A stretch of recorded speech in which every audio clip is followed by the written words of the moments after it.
Alright, today we're doing the compaction test. No, not that kind of compaction test. Today we're doing the Proctor compaction test. And Heba and I are going to walk you through today, and we're of course joined by Lab Supervisor John. And going through the equipment, we have our soil sample here with a scoop. We have our scale to 0.1 grams. We have our pen and data sheet. We have our compaction hammer manual. We have tap water. We have our measuring glass for that. We have a spatula. We have a smaller spatula. We have 10 small sample pans, a brush and an airbrush, and a large spatula. And that's our equipment. Oh, wait, I forgot just one thing. We also have our lightsaber used for scraping the sample. We'll also get the chance to see our automatic compactor, which is really exciting. The first steps are to take off the collar of the compaction mold, and we're going to measure the diameter and the height in order to calculate the volume, in order to calculate the density later in the test.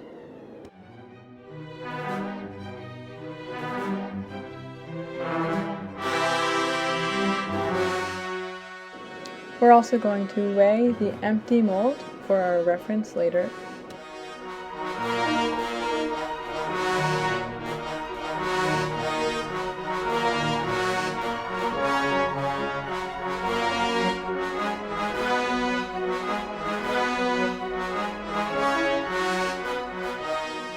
Our first step is measuring out the soil sample, and we're going to measure out more than enough to fit into the compaction mold. And that way when we compact it, it'll fit into the mold. Easy peasy. It's important that we know how much we're measuring out so that we can calculate approximately how much water we think is going to go into each successive test.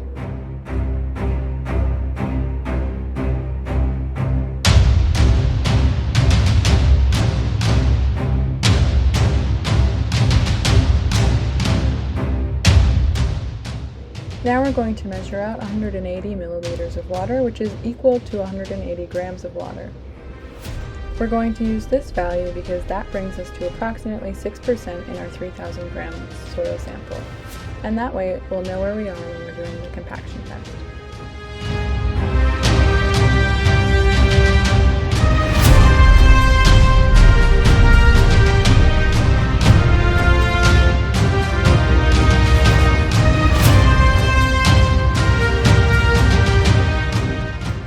Now we're going to add water to our dry soil sample, and we're going to mix it in evenly.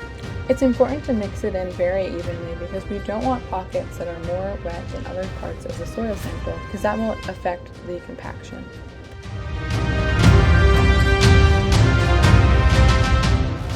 We can see how the soil changes to a darker color brown as Heba adds the water.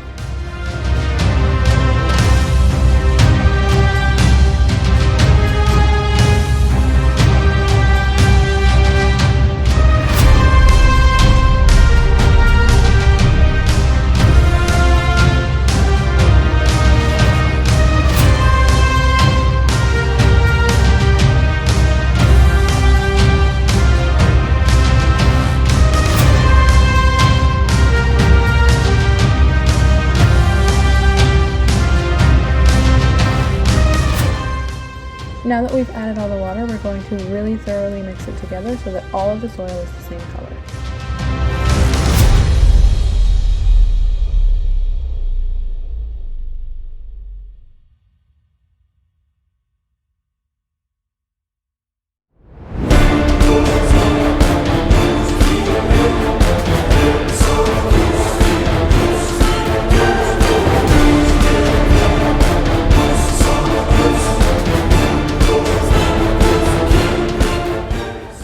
And now we can see that it's evenly mixed and the water seems to be distributed so that there's no pockets of extra water and no pockets of extra dry soil. Before we start, we want to put the collar on the mold, so Heba is going to press it in and then screw tight so that we can go ahead and run the test without anything moving out of place. We're going to move the compaction mold to the floor in order to do the compaction test. We don't want to lose any compactive energy into the table, and we don't want to mess anything up on the table either. For our first lift, we're going to fill the compaction mold approximately 2/3 of the way full, and this is just the mold, not including the collar, so 2/3 of the way up the mold. And that way, we're going to be able to compact it into approximately a 1/3 thickness lift.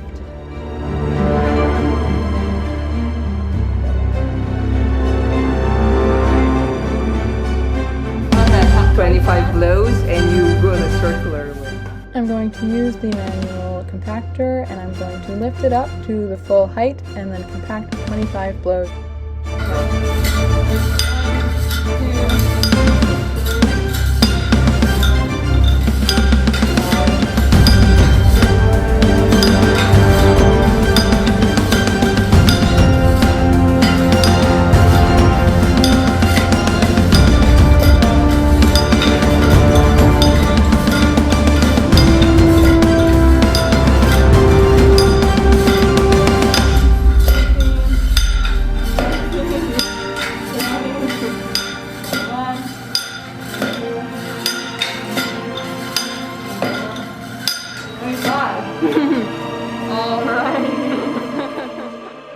You can see that it's about 1/3 of the way full now that it's been compacted.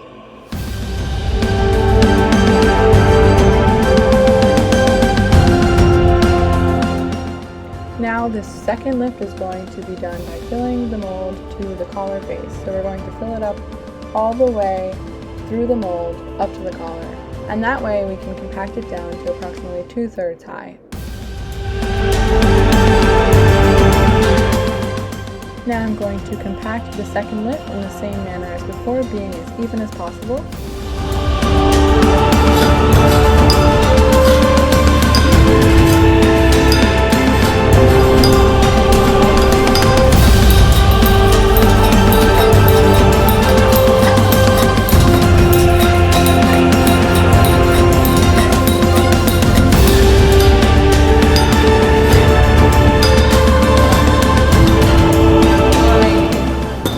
After 25 blows, you can see that it's almost full, but not quite.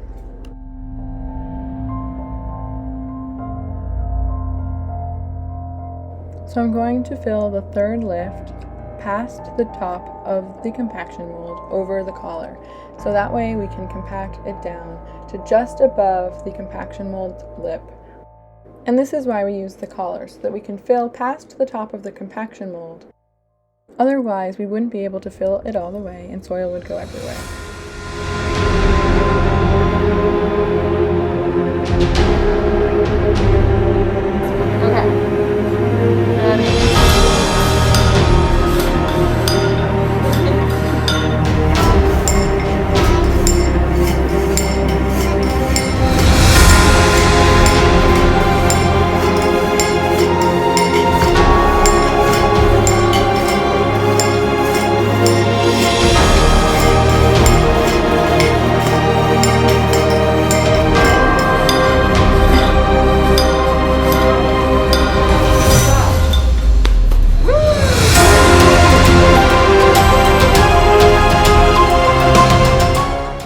To weigh the compaction mold, we have to take off the compaction collar, and then we want to scrape the top of the soil off, and then clean any soil remaining so that we're only weighing the weight of the mold itself and the soil inside.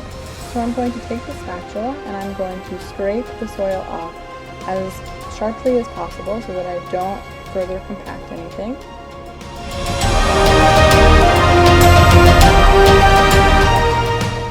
And then I'm going to use a brush to brush any residual soil off so that the measurement is as accurate as possible.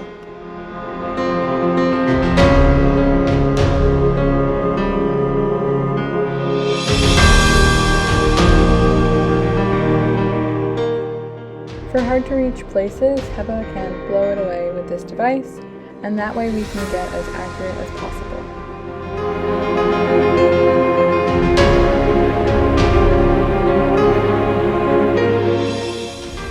Now that it's clean, we're going to take the mold, make sure there's nothing on the bottom, and we're going to weigh it with the soil inside. And this is an important measurement for calculating the dry density.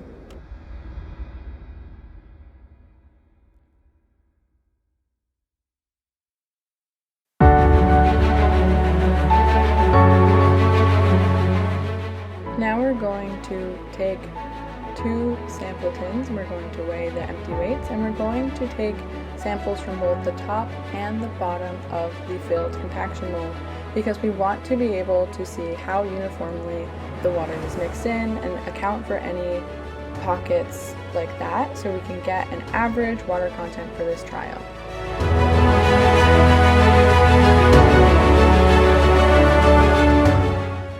After scooping off a little bit from the top to get any dry soil off of the top, Heba's going to take a sample from the top of the soil. Now we can take all of the soil out of the compaction mold, but we want to be careful to leave some at the bottom so that we can take our second sample. Enough down so we can take our second sample and measure that.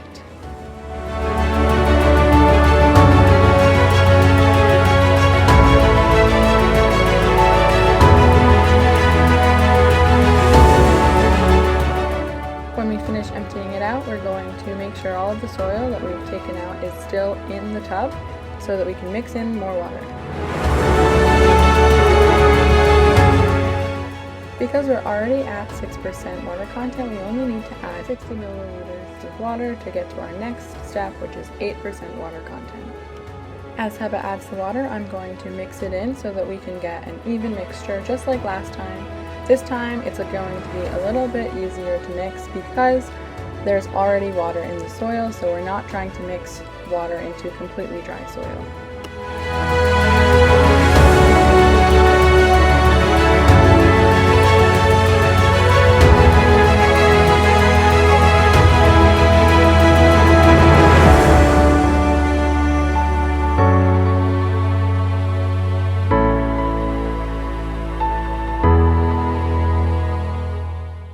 We can see that the soil mixture looks pretty even, and it's a little darker and wetter than the last time we looked at the soil.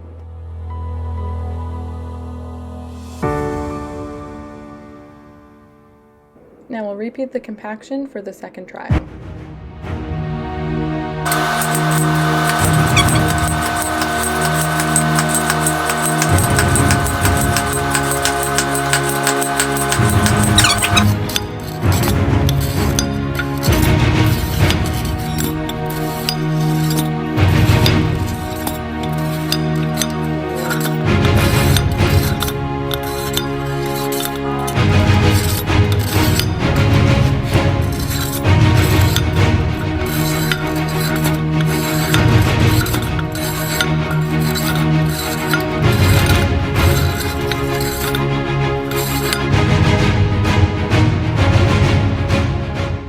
Now it's time to clean and weigh the sample mold again, but this time Heba's going to use a lightsaber instead of a spatula because this is a Star Wars themed video and we are going to do Star Wars things.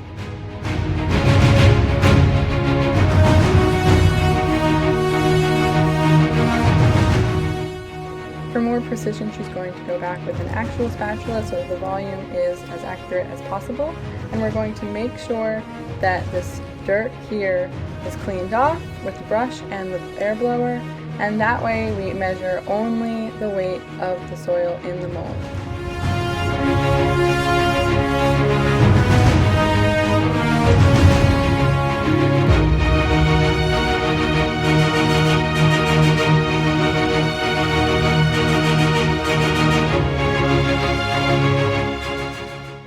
Now it's time to take our 2 samples from our second trial, so we're going to weigh the empty cans and then 1 can filled from the top and 1 can filled from the bottom so that we can average out and get a water content for this trial.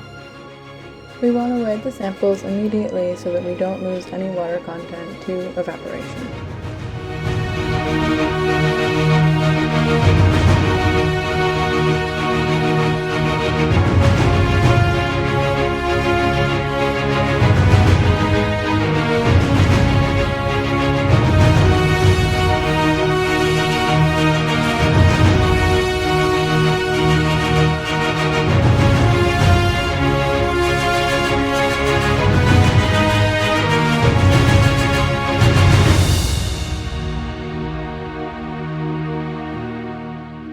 And we'll add enough water to bring us to our 10% water content.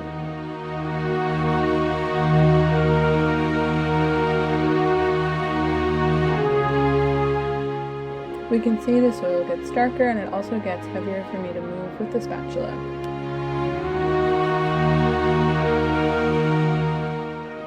After mixing thoroughly, we can see that it's all approximately the same water content.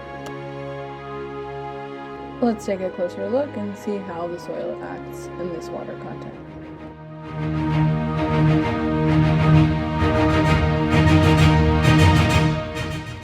Now we're going to follow the same compaction procedure to get the same results from the sample with 10% water content. So we're going to add our first lift to about 2/3 of the way through.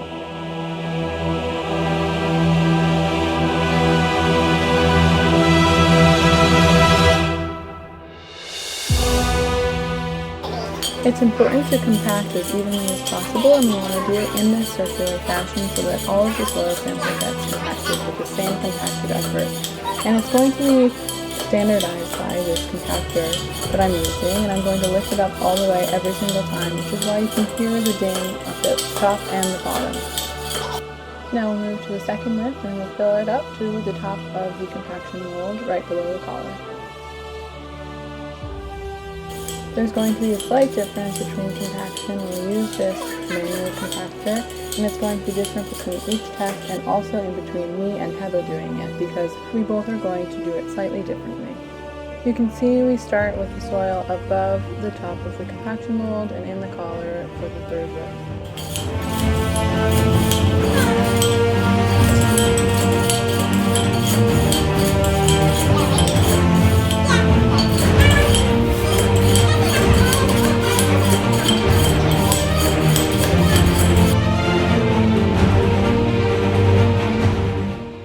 Then we'll clean and weigh the compaction mold again and make sure to catch any extra soil to put back in the mixing tub.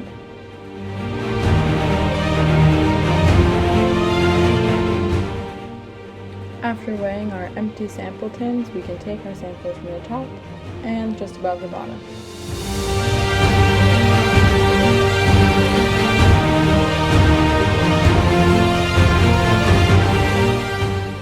And I'll weigh the samples immediately so we don't lose any water content. While Heba's taking out the soil, we can see how compact it is compared to the loose soil in the tub.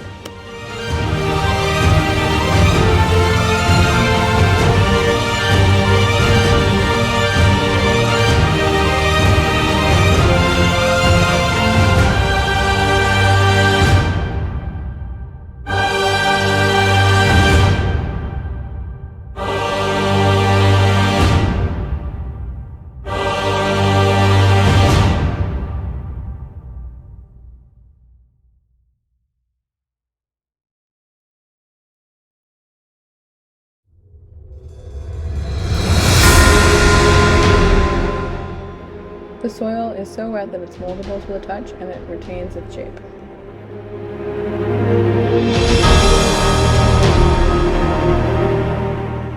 And we can measure out another 60 milliliters water to get our 12% water sample.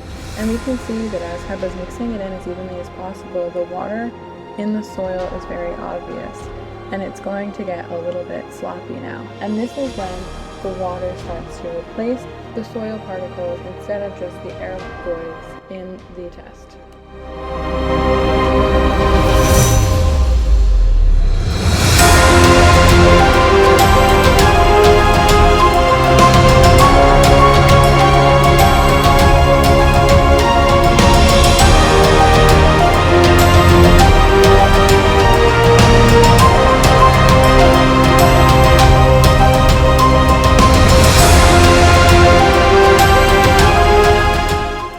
We'll compact the same way we did the other trials for the 12% water content, but this time we're going to be using the automatic compactor for this Proctor test. Heba is going to screw the compaction mold into the base of the compactor, and this way it's going to be secure while the effort is applied. John's going to show us how to use the automatic compactor.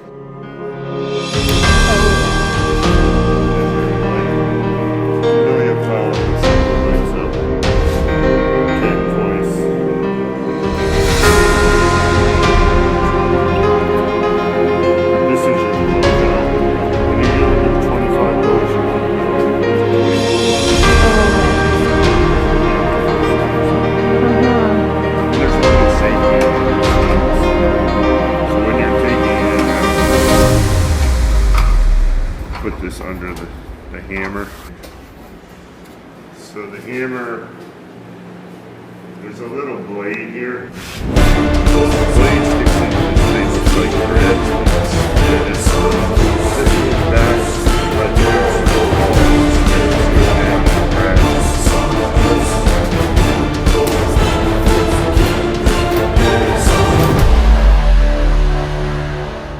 if you pull this away, Wow. is it fitting like inside?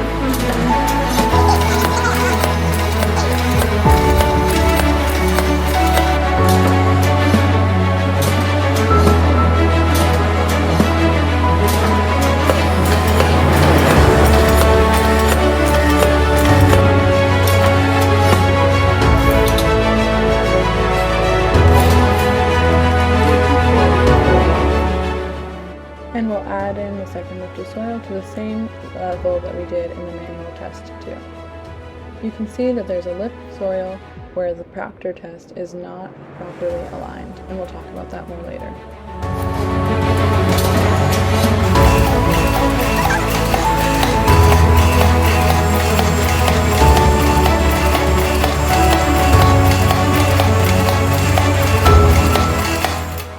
In general, the automatic compactor will apply a more even compacted effort and therefore a more efficient compaction.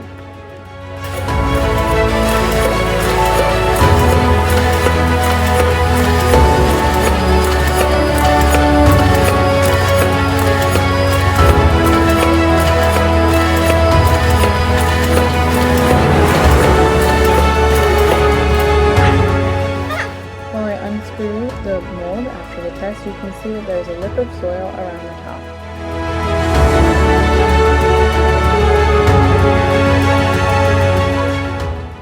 We're still going to do this process the same way.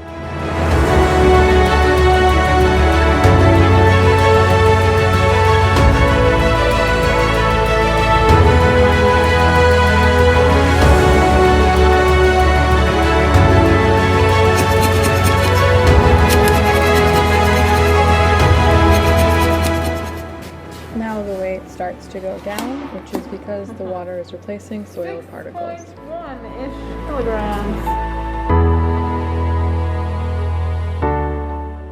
We'll again take 2 samples from just below the top of the compaction mold and just above the bottom.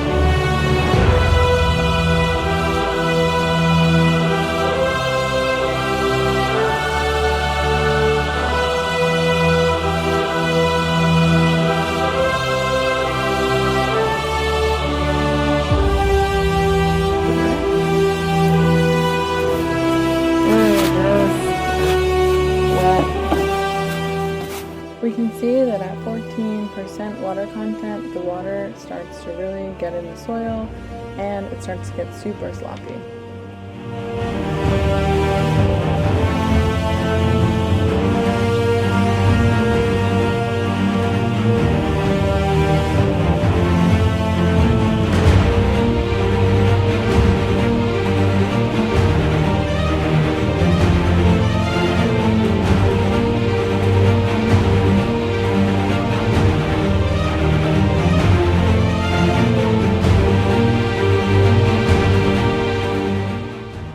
Now that it's evenly mixed, we can see that it's darker than before.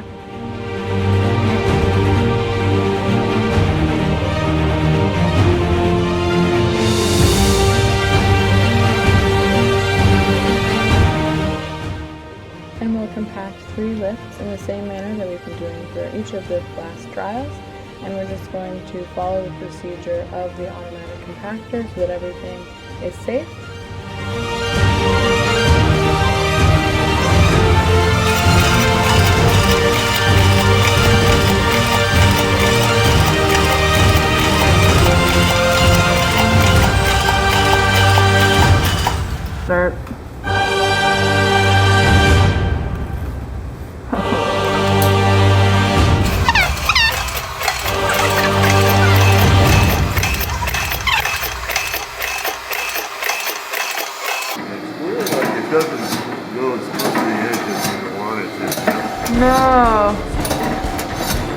really coming up.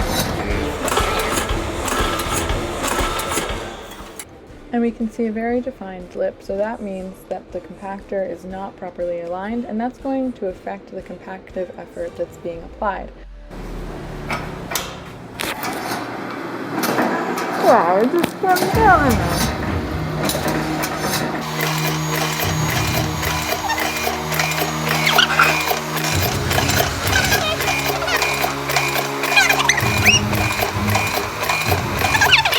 We can tell if this is still more efficient than the manual hammer by doing tests at the same water content.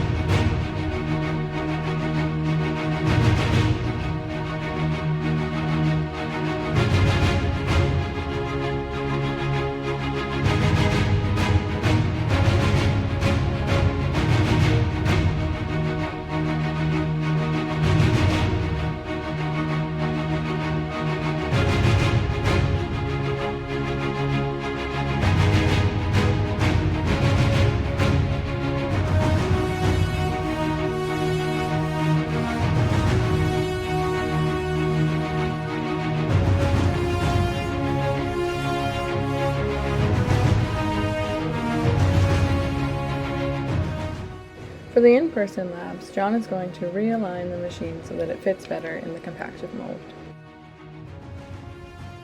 Now we're going to put the samples in the oven, and you can see that the ones that we did earlier are already starting to dry out, and that's why we want to weigh the wet sample as soon as possible. I don't think I recorded that at all. You would? I don't know if I recorded that at all. Really? Yeah, I'm not really sure. Well, they're in there. They're in there for sure. Alright, let's get started with our compaction test calculation. So I'm going to show you what you need to calculate from what we already have, and then what the plot is that we want to get from that. So the values in black are what we already know from the lab data. We know the volume of the mold for each trial is the same, so is the mass of the empty mold for each trial. And then we can see the mass of the filled mold for each trial changes. And then we can use that to calculate the mass of soil, the total density by relating that mass to the volume, and then the dry density and the dry unit weight. And that's what we're going to plot on the y-axis. For the water content calculation, we're going to take our can numbers, and we know the weight of the can, the weight of the wet soil in the can, the weight of the dry soil in the can, and then we can calculate the mass of the wet soil, the mass of the dry soil, the mass of the water by subtracting those, and then the water content, which is the weight of water over the weight of solids. And then, once we get this, we're going to average it out, so we have a water content per trial, and that's going to go on our x-axis. And then for the zero air voids, we're going to select a couple arbitrary points, and then we're going to calculate the dry unit weight for a compaction curve that was completely filled with water with no air. And that's why it's called the zero air voids curve, and we can find this equation in the textbook or the notes. And from that, we're going to get this compaction curve here, and we can compare this upside down sort of parabola with the zero air voids curve, and that's what we're going to want to get out of this test.